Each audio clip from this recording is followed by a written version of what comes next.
친구들 전도사님 보세요. 자, 안 본 친구들 있어요. 패드 내려놓고 전도사님 보세요.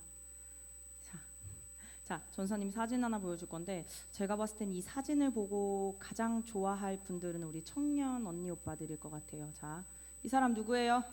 어머, 현서 되게 좋아한다. 자, 누구예요? 어른분들도 혹시 아시나요? 선제 없고 티어의 누구죠? 류선재, 맞아요. 드라마 보신 분 있으신가요? 생각보다 다 안 보셨군요. 아니면 관심이 없으신가요? 요즘 가장 핫한 연예인이에요. 그래서 전사님이 무슨 예를 들어야 되는데 정말 잘생기고 키도 누구보다 크고 좀 성격도 좋고 한 사람을 찾다 보니까 딱히 없었어요. 이 사람밖에. 요 근래 생각나는 사람 이 사람인데 이 사람은 아주 예를 들어서 우리 친구들 생각해 보세요. 상상해 보세요. 되게 잘생기고 멋지고 너무 멋지고 인기도 많아서 반에서 반장이 됐어요. 우리 친구들 반장 뭔지 알죠? 우리 친구들 반에 반장 있나요? 반장 있어? 가온이 반에? 있죠. 그래서 인기가 너무 처음에 많아서 반장이 됐는데 반장이 되고 나니까 이 친구가 변한 거예요. 어떻게 변했냐면 나 무슨 말을 해도 듣지를 않아요. 내가 의견을 말하면 의견도 들어주지 않고 자꾸 화만 내고 같이 어울리지도 않고 야 내가 반장이야 내 마음대로 할 거야 내 뜻대로 할 거야 너네가 뭐라고 이렇게 저렇게 얘기해 나 내 마음대로 할 거야 막 이러면서 자꾸 화내는 반장이 되어버렸어요. 그 우리 친구들 이런 반장이 어떨 것 같아요? 이런 반장이 반에 있으면 같이 친해지고 싶어요? 같이 놀고 싶어요? 아니죠? 맞아요. 같이 친해지고 싶지 않고 말도 하기 싫을 거예요. 놀기도 싫을 거예요. 그런데 오늘 말씀에 이렇게 비슷한 사람이 있다고 해요. 누굴까? 우리 친구들 혹시 아는 사람 있어요? 내가 이렇게 반장이 되고 나라에 이런 표현 써도 되냐? 짱이 되었다고 막 내 마음대로 하고 내 생각대로 하고 다른 사람의 말을 듣지 않는 사람이 있었어요. 누구였을까요? 자꾸 엄마 보지 말고 아빠 보지 말고요. 맞아요. 이스라엘의 첫 왕 누구라고요? 좋아요? 맞아, 사울이에요. 이스라엘 사람들은요 사무엘이라는 하나님의 사사를 통해서 하나님의 말씀을 듣고 하나님의 통치를 받았었는데 어느 날 갑자기 그들은 보이지 않는 하나님의 통치보다는 눈에 보이는 사람의 통치를 받기 원한다고 사무엘에게 왕을 세워달라고 막 요구했어요. 하지만 사무엘은 왕을 세우라는 이스라엘 백성들의 요구가 별로 마음에 들진 않았지만 사무엘은 먼저 하나님께 기도해서 물어보기로 했어요. 하나님, 이스라엘 사람들이 자꾸 왕을 세우라고 하는데 어떻게 해야 될까요? 했더니 하나님이 뭐라고 말씀하셨게요? 물을 마시라고 했을까요? 어떻게 얘기했을까요?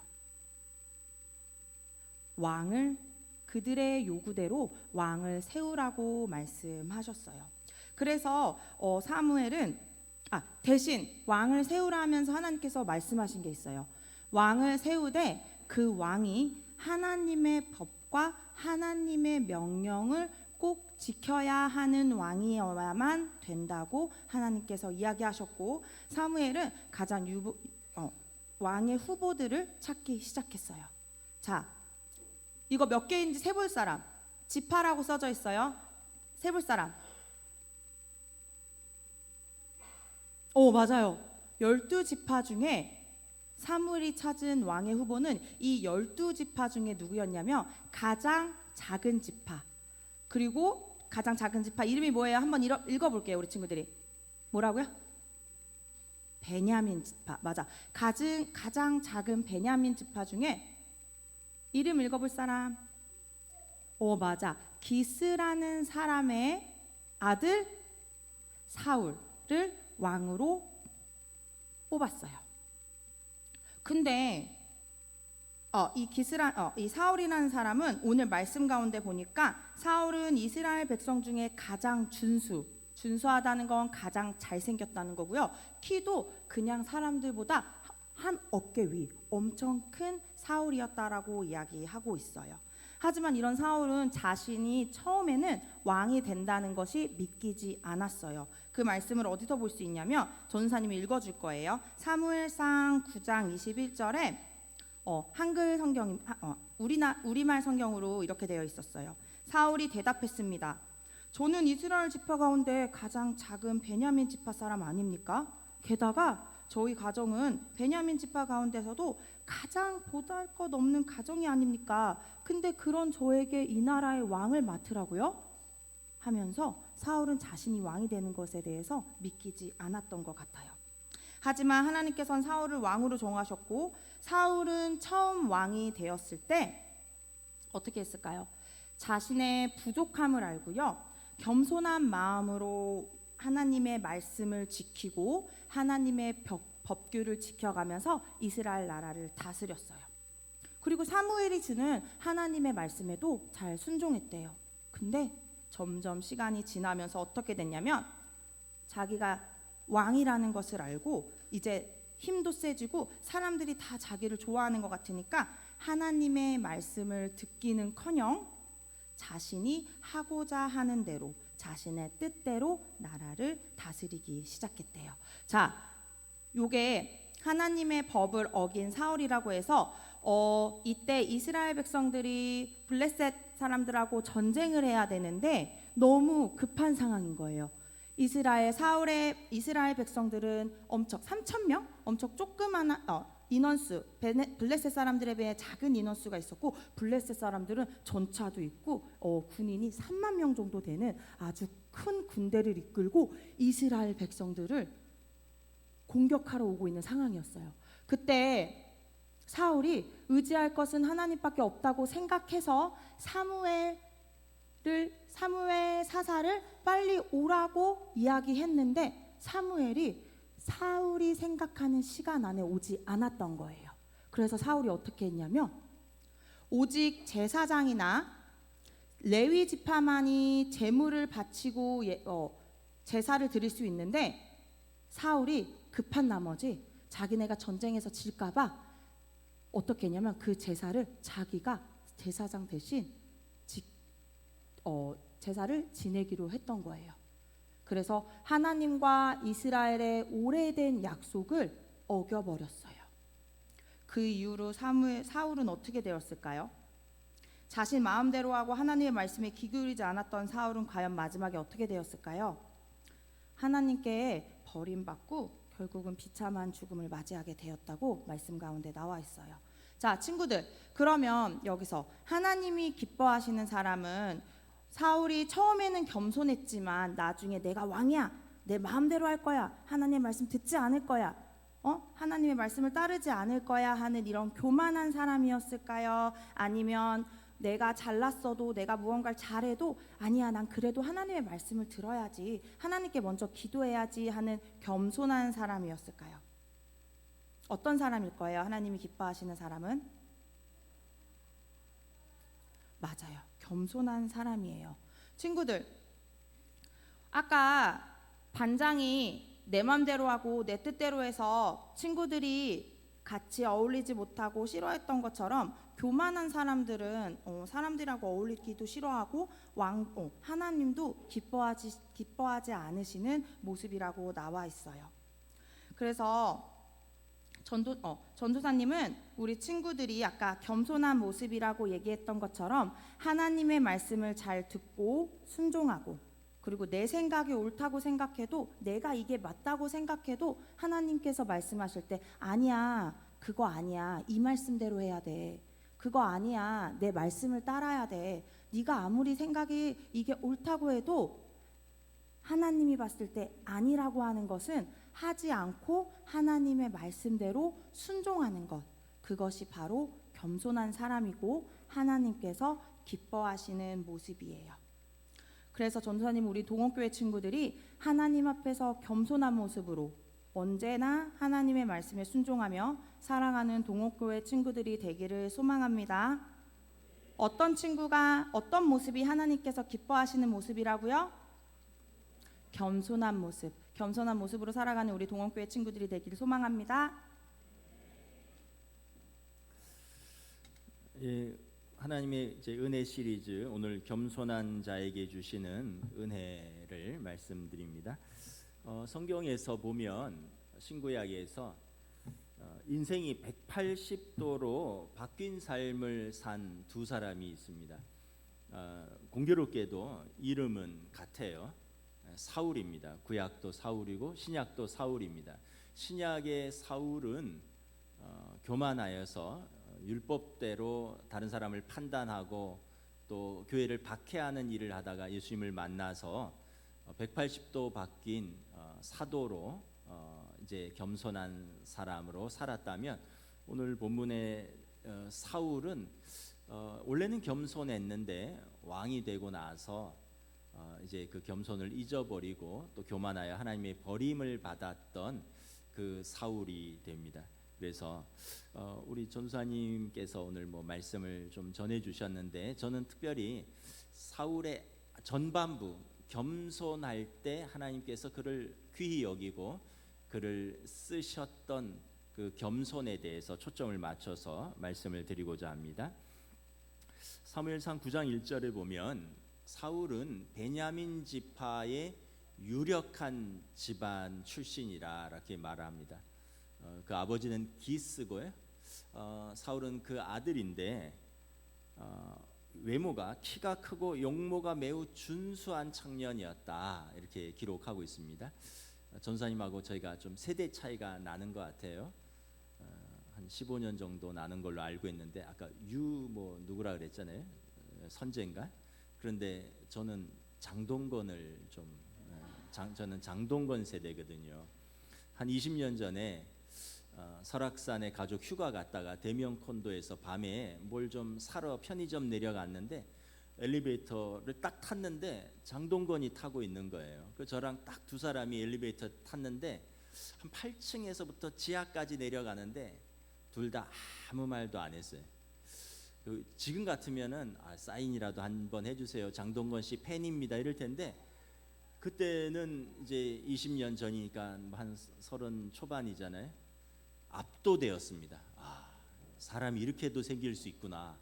정말 조각같이 생겼다는 것이 무엇인지. 그리고 제가 작은 키가 아니거든요. 거의 180에 육박하는데 저보다 한 이만큼 정도 더 큰 것 같아요. 그러니까 참 제가 딱 보면서 사람이 오징어가 된다는 게 이런 느낌이구나. 하여튼 같은 남자가 봐도 정말 매력이 있더라고요. 사울이 그랬다는 거예요. 성경에 보면 사무엘상 9장 2절에 사울은 준수한 소년이라 이스라엘 자손 중에 그보다 더 준수한 자가 없고 키는 모든 백성보다 어깨 위만큼 더 컸더라. 키도 컸고 이스라엘 백성 중에서 가장 잘생긴 사람이었다는 거죠. 그러니까 외모로 봐서는 왕으로 뽑기에 전혀 문제가 없는 그런 훌륭한 조건을 가진 사람이었습니다. 근데 사울의 성품도 있는데 사울이 얼마나 겸손했는지를 몇 가지 이야기하고 있습니다. 아버지 말씀에 순종하는 아들이었습니다. 사무엘상 9장에 보면 어느 날 아버지가 암 나귀를 잃어버렸습니다. 그 나귀는 그 당시에 이제 자가용이죠. 그런데 이제 부잣집에서만 가지고 있는 그런 나귀인데 나귀를 잃어버렸어요. 그래서 아버지가 사울을 불러서 말합니다. 종을 하나 붙여줄 테니까 내가 이 나귀를 좀 찾아오너라. 사울이 네 하고 나갑니다. 오늘 본문을 보면 길르앗 산지로도 다니고 또 자기 땅 이제 베냐민 사람의 땅 에브라임 산지를 두루 다닙니다. 그 당시는 이렇게 지파의 땅의 경계가 분명했습니다. 그래서 베냐민 땅 하면 베냐민 지파가 사는 땅인데 이제 그 지역이 있고요. 그리고 에브라임 지파가 사는 땅은 그 위쪽 경계인데 거기는 산지입니다. 그래서 에브라임 산지라고 되어 있어요. 그런데 이 지도를 보면 베냐민 지파의 땅과 에브라임 지파의 땅이 붙어는 있지만 한 40km 정도 거리입니다. 그러니까 이 사울이 아버지의 암나귀를 찾으려고 거기 얼마나 더운 날씨인지 모르죠. 굉장히 사막 날씨입니다, 낮에는. 그리고 산지도 가야 되고 평지도 가야 되고 익숙한 자기 땅뿐만 아니라 인접한 지역까지 갔다는 거예요. 그러니까 오늘로 말하면 서울, 인천 정도까지를 걸어 다니면서 성읍마다 다 찾아다니면서 아버지 암나귀가 있는지 찾아봤다라는 거예요. 정말 여러분 착한 아들이죠. 뭐 우리 교회 우리 자녀들은 잘 순종하겠지만 여러분 요즘은 순종이 더 이상 미덕이 아닌 시대가 되었습니다. 그래서 뭐 현대인들은 과거 권위주의 시대의 산물이기 때문에 그런지 몰라도 권위에 대한 순종을 하지 않습니다. 그리고 노라고 말할 수 있는 용기, 뭐 이런 현대인의 덕목은 노라고 얘기하는 겁니다. 또 사사시대처럼 모든 사람들이 자기 소견에 옳은 대로 사는 것이 중요하다. 그래서 이 시대의 그 이제 신학은 이 시대의 신학입니다. 하나님의 신학이 아니라 자신감입니다. 자신을 믿고 자신이 옳다고 여기는 바대로 살아라. 그래서 하나님 말씀도 부모님 말씀도 잘 귀 기울여 듣는 시대가 아닙니다. 그런데 사울은 아버지 말씀에 순종하는 청년이었다는 것입니다. 또 사무엘상 9장에 보면 사울이 이제 나귀를 찾다가 이제 하루가 지나고 이틀이 지난 것 같아요. 그러다가 이제 사환에게 말합니다. 야, 나귀를 찾지도 못했는데 아버지가 나귀는 고사하고 우리를 걱정할까 염려가 된다. 아버지가 나를 걱정할까 봐 염려되는 것이 두렵다. 이제 돌아가자. 사울을 보면 그 아주 건강하게 성장했다는 것을 알 수가 있습니다. 육체적으로뿐만 아니라 정서적으로 아버지에 대한 그런 건강한 두려움이 있는 거예요. 여러분 일반적으로 어린아이가 제일 먼저 태어나서 만나는 타자는 부모입니다. 어린아이는 부모를 통해서 세상을 접하는 것입니다. 근데 이제 막 태어난 아기는 자기가 세상의 중심이고요. 부모도 자기를 위해서 존재한다고 생각을 합니다. 자신의 필요와 욕망을 추구하는 것 외에 어린아이가 더 관심을 가지는 건 없어요. 이건 사실은 출생에 대한 생존에 대한 본능인 것이죠. 아이가 엄마의 복지에 대해서 관심을 갖지 않습니다. 오늘 밤 내가 푹 자서 엄마를 푹 자게 해야지. 중간에 깨우지 말고 우유도 달라 하지 않고 기저귀도 갈아 달라는 얘기 안 하고 울지도 않고 오늘은 밤을 푹 자서 엄마를 단잠을 자게 해야지. 아이가 그런 거 생각하지 않습니다. 아이는 본능적으로 이기적입니다. 나쁜 것이 아니에요. 이기적인 것은 뭐냐 하면 우리가 살아남기 위한 본능적인 것이고 어린아이의 영혼이 자기를 인식하는 그 과정입니다. 그래서 자기 자신을 인식함으로 인해서 이제 자기라는 존재를 확인하는 과정인 거죠. 그런데 이제 아이가 이제 점점 성장하면서 자기만이 있는 것이 아니라는 것을 깨닫습니다. 부모도 있고 형제도 있다라는 것을 깨닫습니다. 그러면서 자아가 이제 타자와의 충돌 속에서 조정하는 법을 배웁니다. 엄마가 왜 그때 화가 났을까? 왜 언니는 그때 얼굴을 찡그렸을까? 아이가 생각을 하기 시작을 하는 거죠. 그러면서 자신이 점점 우주의 중심이 아니라는 걸 깨닫고 타인의 존재를 인식하고 타인의 기분을 헤아리는 것을 이해하려고 노력합니다. 그러면서 타인도 자신처럼 사랑하는 법을 조금씩 배워가는 것입니다. 그러니까 이 아이는 점점 이렇게 성숙하고 완성된 인격으로 이렇게 자라나는 것입니다. 여러분 그래서 부모와 가정의 분위기가 매우 중요합니다. 가정이 아이의 세계의 전부이고요. 또 여러분 부모가 아이의 날씨라는 말이 있습니다.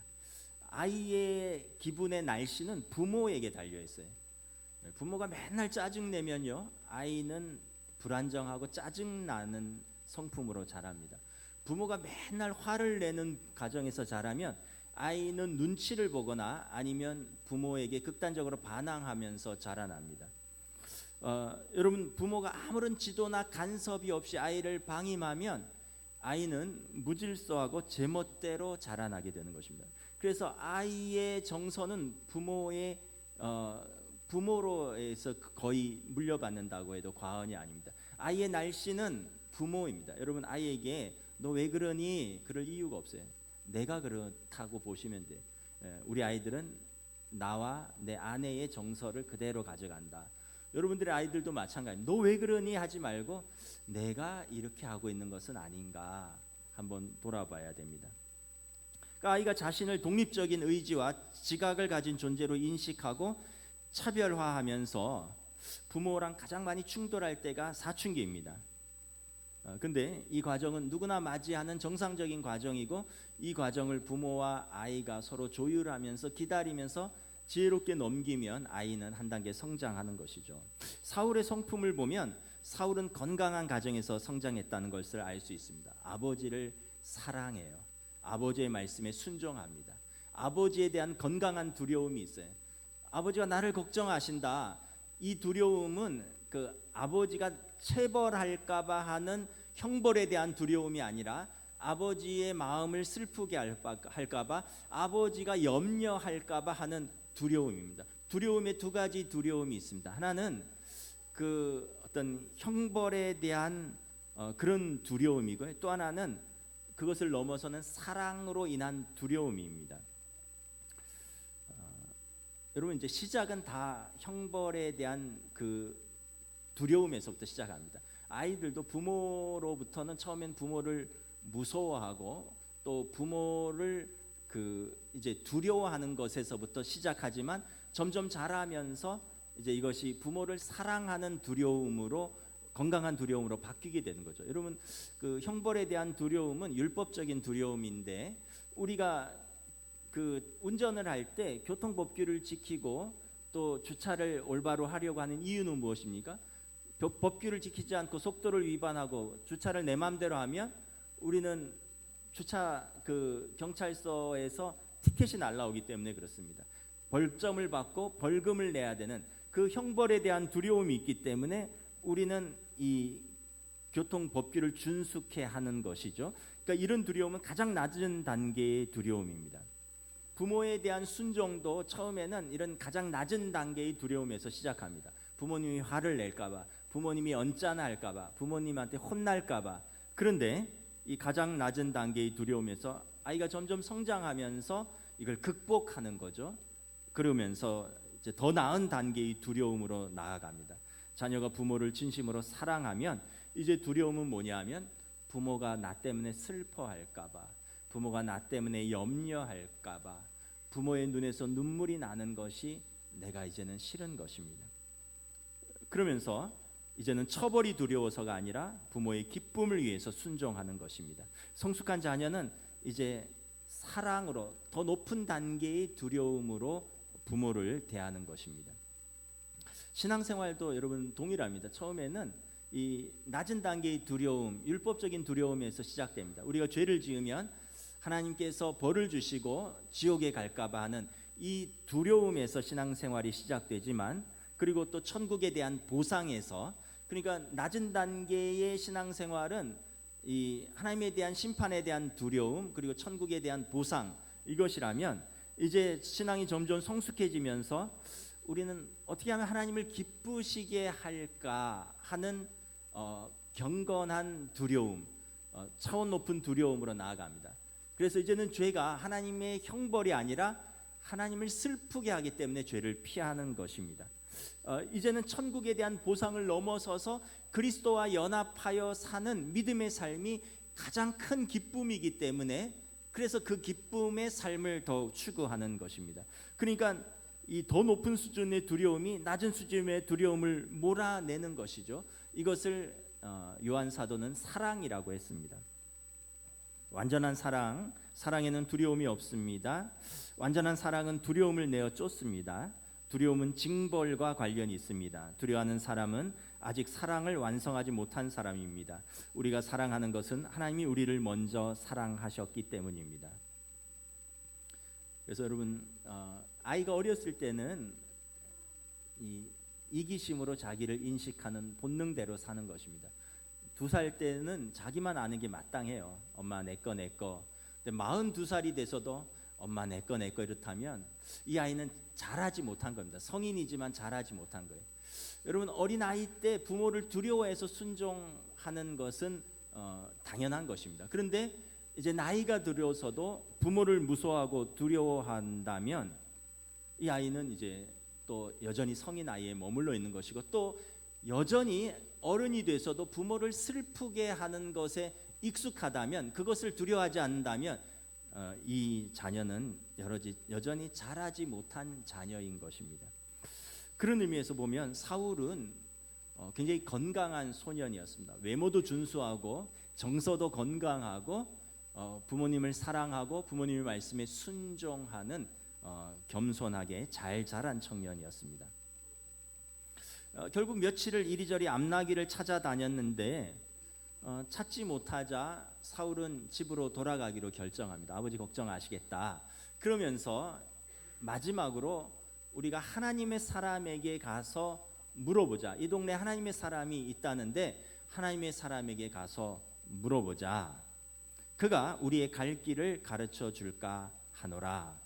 그리고 그 성읍에게 사람들에게 물어서 하나님의 사람을 찾았는데 그 사람이 바로 사무엘이었습니다. 선지자 사무엘이었습니다. 그리고 사무엘에 갔더니 사무엘이 며칠 우리 집에 머물러라. 내게 들려줄 하나님의 말씀이 있다. 그러면서 이 사울은 잃어버린 나귀를 찾으러 사무엘에게 왔는데 사무엘은 그에게 그가 나아가야 할 그의 인생의 길과 소명을 알려줍니다. 이 사울은 어떤 육신의 결핍 때문에, 자기의 문제 때문에 하나님의 사람을 찾아갔는데 하나님께서는 그를 위하여 더 나은 길, 그가 가야 할 길과 그가 걸어야 할 길을 친히 알려주시는 것입니다. 이것이 겸손한 자에게 주시는 하나님의 은혜입니다. 사울의 특징은 하나님의 사람에게 묻고 듣는 겸손함이 있었습니다. 요즘 많은 분들이 충고를 싫어합니다. 다른 사람의 이야기를 잘 들으려고 하지 않습니다. 잠언에서 완고하고 교만한 사람의 특징은 남의 말을 잘 듣지 않고 자기 말만 하는 사람이라고 했습니다. 하나님께서 교만한 자들을 꺾으시고 겸손한 자를 높이신다고 말씀합니다.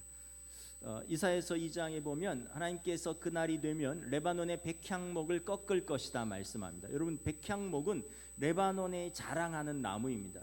쭉 뻗고 곧게 자란 나무라서 좋은 가구를 만드는데, 솔로몬의 성전을 만들고 솔로몬의 궁전을 만드는데 쓰이는 나무입니다. 이 백향목은 높게 쭉 뻗은 아름다운 나무, 웅장하고 고고하고 거만해 보이는 이 나무 백향목은 숲에서 가장 먼저 벌목되는 나무입니다.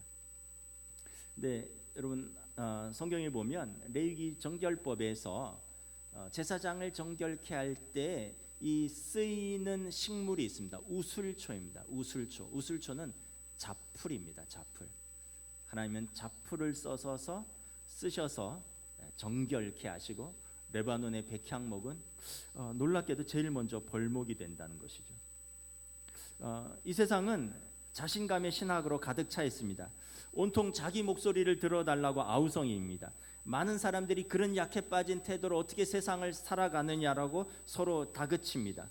그러면서 잘 모르는데도 아는 척을 해야 되고, 또 내가 내 주장이 맞다고 우기는 것을 이제 당연시하게 여기고 있습니다. 요즘 말로 꼰대는 꼭 나이가 많아서 꼰대가 아니라 자기 경험이 정답인 것처럼 다른 사람에게 충고하거나 가르치려 드는 사람이 나이를 불문하고 꼰대라는 거예요. 누구의 이야기도 잘 듣지 않으면 나이를 불문하고 꼰대라는 거예요. 그래서 아이들이 요즘 또 점꼰이 있다 그러더라고요. 점꼰이 뭐냐니까 젊은 꼰대래요. 젊은 사람들도 남의 이야기를 듣지 않는다는 거예요.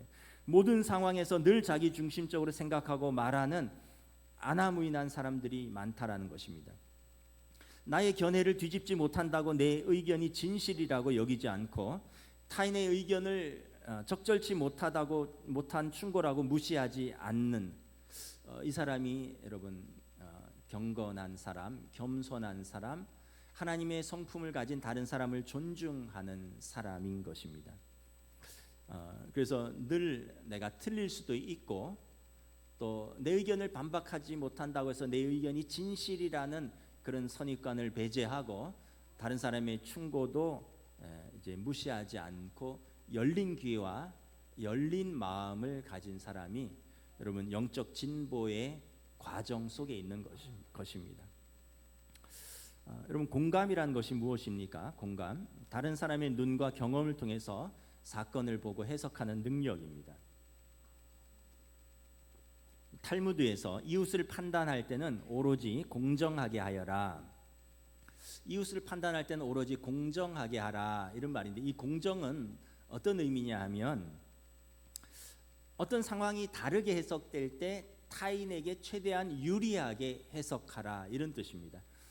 우리가 어떤 해석할 때 자기에게 유리하게 해석하고 자기를 방어하고 또 다른 사람을 반박하는데 유리하게 해석을 합니다. 자기에게 유리하게 해석하고 남에게는 불리하게 해석을 하는 경향이 있습니다.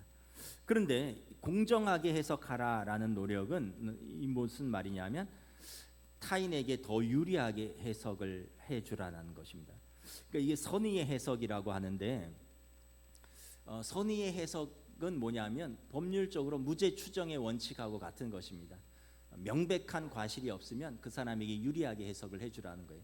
예수님께서 말씀하신 이웃을 내 몸과 같이 사랑하라. 그 사람의 입장에서 내 자신이 해석하도록 그 자신의 입장에서 해석을 해줄 수 있어야 한다라는 것입니다. 이 선의의 해석을 확장하는 것, benefit of doubt라 그러는데 선의의 해석을 확장할 수 있는 사람이 성숙한 사람이라는 거예요. 근데 이제 항상 우리는 다 자기 입장에서 해석을 합니다. 아내는 아내 입장에서, 남편은 남편 입장에서, 또 부모는 부모 입장에서, 또 자녀는 자녀 입장에서, 또 회사에서 상사는 상사의 입장에서, 또 부하 직원들은 부하 직원의 입장에서, 뭐 갑은 갑의 입장에서, 을은 을의 입장에서. 그러지 말고 상대방의 입장에서 선의의 해석을 확대하라는 것입니다. 그래서 우리가 보통 자기 자신에게는 관대하고 다른 사람에게 엄격하게 적용하는데 반대로 한번 해석을 할 수 있으라는 것입니다. 이것은 우리의 죄된 본성 때문입니다. 우리의 본성은 우리 자신을 특별한 사람으로 자각하고 차별화하는 경향이 있습니다. 그래서 타인에 대해서는 무례와 혐오와 경쟁과 분열과 비교와 우열감이 우리 사회를 가득 채웁니다. 결과 우리적으로 우리는 불신과 갈등과 스트레스와 짜증과 괴로움에 둘러싸여서 살아가고 있는 것입니다. 그래서 여러분 우리가 갈등과 불신, 스트레스와 짜증에서 조금 해소되려면 타인을 향하여 좀 너그럽게 대하는 열린 마음을 가지고 바라보는 것이 필요하다는 것입니다. 성숙한 사람은 타인에 대해서 눈과 귀가 열려 있고요. 영어 속담에 그 사람의 신을 신고 걸어보기 전에 그를 판단하지 말아라는 말이 있듯이 어떤 이야기는 항상 다른 측면이 있다는 것을 우리가 생각하는 것입니다. 영적으로도 동일합니다. 여러분 무지하고 교만한 사람은 늘 자기 문제에만 민감하고 하나님께는 둔감합니다. 반면에 여러분 영적으로 성숙한 사람은 많은 문제들이 있음에도 불구하고 하나님께 민감합니다. 문제에 민감한 것을 넘어서서 하나님께 민감하고 그래서 그 문제를 가지고 하나님께 나와서 기도하는 것입니다. 그래서 넘쳐나는 문제 속에서도 자신의 마음과 생각을 지킬 수 있고 넘쳐나는 문제 속에서도 평안함을 유지할 수 있는 것입니다. 반면에 그렇지 못한 사람은 자신에게만 민감하기 때문에 항상 문제에 둘러싸여 있고 항상 불안감 속에서 사는 것입니다. 제 친구 목사가 있는데 신대원에서 만난 이제 동갑내기 친구입니다. 25년을 만났는데 항상 정서적으로 안정돼 있습니다. 참 정서적으로 안정돼 있고 뭐 그렇게 급한 것도 없고 그렇게 화를 내는 것도 본 적이 없고 충청도 사람인데 말도 느릿느릿하고 행동도 느릿느릿하고 뭐 그려 뭐 이러고 말고 개인적으로 참 편안한 친구예요. 몇 년 전에 청주에서 개척을 해서 목회를 하고 있는데 제가 하루는 청주에 내려갈 일이 있어서 아침에 출발하면서 점심이라도 같이 먹을까 해서 이제 아침에 출발하면서 전화를 했어요. 근데 전화를 3번 4번 했는데도 안 받아요. 그래서 그냥 운전하고 그냥 가고 있는데 전화가 왔어요. 은성이니 왜 전화했어? 이러는 거예요. 그래서 내가 바빠. 왜 아침부터 이렇게 바빠? 전화를 여러 번 해도 못 받네. 바빠? 이랬더니 그 친구 하는 말이, 개척교회 목사가 뭐 그렇게 바쁘겠니? 내가 9시부터 10시까지는 기도하는 시간이야. 그래서 기도하는 시간에는 전화기를 무음으로 해놓고 있어서 내가 전화를 못 받아. 우리 교인들도 그걸 알고 있어. 이러더라고요. 제가 그때 깨달은 것이, 이 친구의 이 평안함과 안정감의 근원은 기도에 있구나. 이 친구가 신대원 다닐 때 졸업여행을 같이 갔는데, 저희가 이집트 이스라엘 여행을 성지순례를 같이 갔는데, 저랑 방을 같이 썼어요.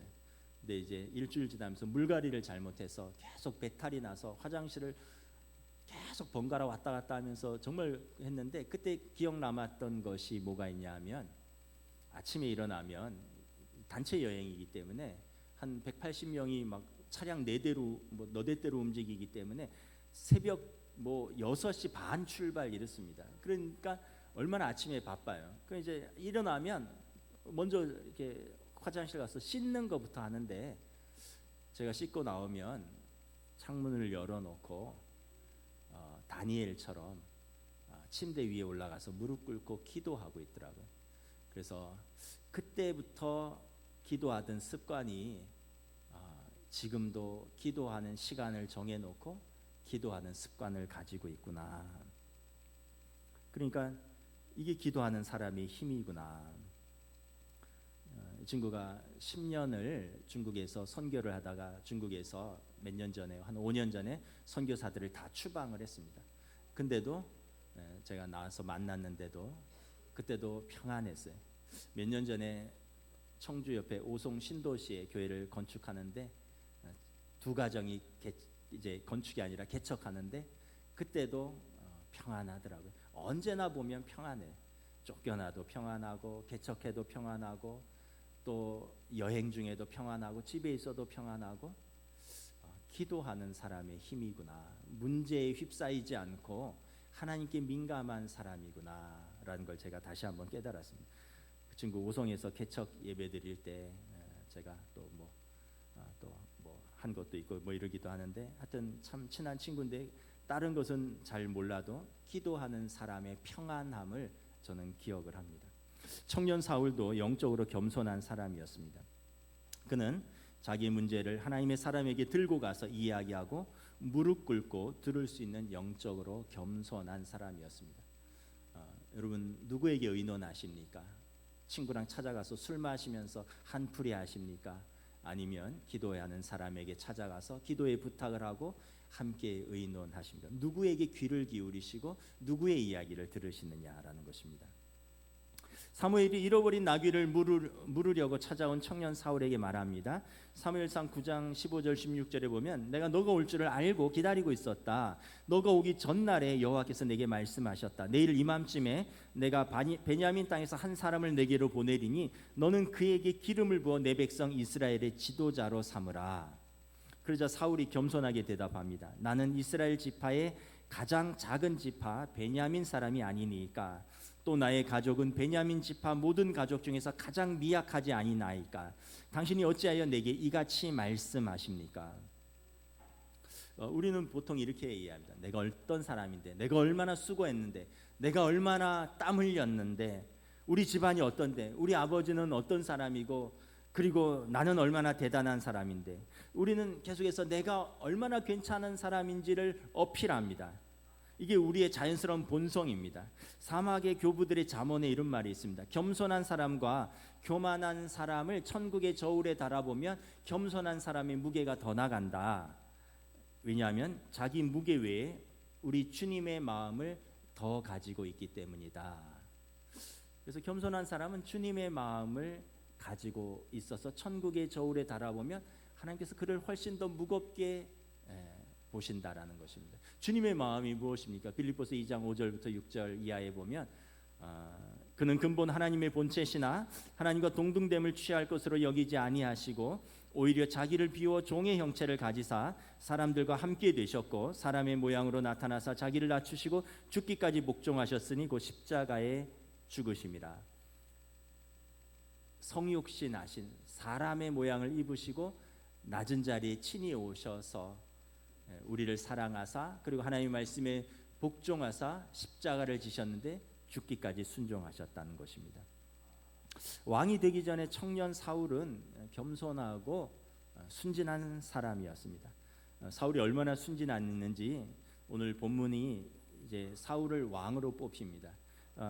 사무엘상 9장 19절부터 쭉 보면 재미있게 상황을 묘사하는데 이스라엘의 왕을 뽑기 위해서 물론 하나님은 사울에게 기름 부으라고 명령하셨지만 모든 백성들이 다 그 음성을 듣는 것은 아니니까 모든 백성을 지파별로 12지파를 1000명씩 남자들 나오라고 말합니다. 속업법이라고 하는데 제외시키는 겁니다. 점점. 그래서 12지파를 1000명씩 나오니까 12000명이 나왔죠. 제비를 뽑았는데 베냐민 지파가 뽑혔습니다. 베냐민 지파에서 제비를 뽑았는데 마드리드 가문이 뽑혔어요. 그리고 그 가문에서 제비를 뽑았는데 마드리의 가문 중에서 기스의 가족이 뽑힙니다. 그리고 기스의 가족 중에서 제비를 뽑았는데 사울의 이름이 뽑혔습니다. 근데 사람들이 사울을 아무리 찾아도 찾지 못합니다. 사무엘이 기도합니다. 주여 사울이 오늘 여기 오기는 왔습니까? 사울이 도대체 어디 있습니까? 그러자 하나님께서 말씀하시죠. 그가 짐 보따리들 사이에 숨었느니라. 가서 보니까 사울이 어깨보다 남들이 머리나 더 큰 그 청년 사울이 나귀와 짐 보따리들 사이에서 어색하게 숨어 있는 모습을 발견합니다. 그리고 그를 데려옵니다. 사울이 얼마나 순진하고 겸손했는지를 보여주는 것이죠. 그리고 사무엘상 10장에 사무엘이 그에게 기름을 붓습니다. 겸손한 자에게 하나님께서 어떻게 은혜를 부어주신가. 그에게 기름을 붓자 그에게 성령이 임하고 그가 변하여 마음이 새로워지고 그리고 그가 예언을 하기 시작합니다. 그리고 하나님께서 그를 이스라엘의 왕으로 세우십니다. 겸손한 사울을 하나님이 친히 영적으로 육적으로 구비시키시고 이스라엘의 왕으로 높이시는 것입니다. 물론 사울의 이야기는 비극으로 끝납니다. 나중에 보면 사울이 더 이상 사무엘을 찾지 않습니다. 전쟁이란 위급 상황 속에서 그냥 자기가 결정한 대로 합니다. 더 이상 사무엘을 찾지 않습니다. 그 결과 하나님께서 순종하지 않는 사울을 버렸다라고 말씀합니다. 나중에 사울은 변질됩니다. 다윗을 미워하고 점점 미쳐갑니다. 사람을 미워하고 경쟁하고 그러면서 이제 자신이 스스로 왕으로서의 품위를 저버리고 하나님이 그를 왕으로 세우셨음을 후회하였다라고 성경은 기록합니다. 그러나 그 전까지 사울은 겸손한 사람이었고 하나님이 그를 세우시고 높이시는 것을 볼 수 있습니다. 베드로전서 5장 6절부터 7절의 말씀입니다. 우리 함께 읽도록 하겠습니다. 시작. 젊은 자들아 이와 같이 장로들에게 순종하고 다 서로 겸손함으로 허리를 동이라. 하나님은 교만한 자를 대적하시되 겸손한 자들에게 은혜를 주시느니라. 그러므로 하나님의 능하신 손 아래에서 겸손하라. 때가 되면 너희를 높이시리라. 말씀을 마치겠습니다. 겸손은 단순히 나를 낮추고 남을 높이는 것이 아니고요. 겸손은 또 우리가 뭐 하려고 해서 척한다고 될 수도 있는 것도 아니고 주님의 마음을 부어 주셔야 됩니다. 겸손은 우리가 하나님 아래에 있다라는 것을 자각할 때 우리의 겸손이 시작됩니다. 그리고 하나님의 형상을 가진 다른 사람들을 공정하게 대하는 사람이 겸손한 사람입니다. 이 겸손한 사람을 하나님께서 친히 사용하시고 높이시는 줄 믿습니다. 찬양하시겠습니다.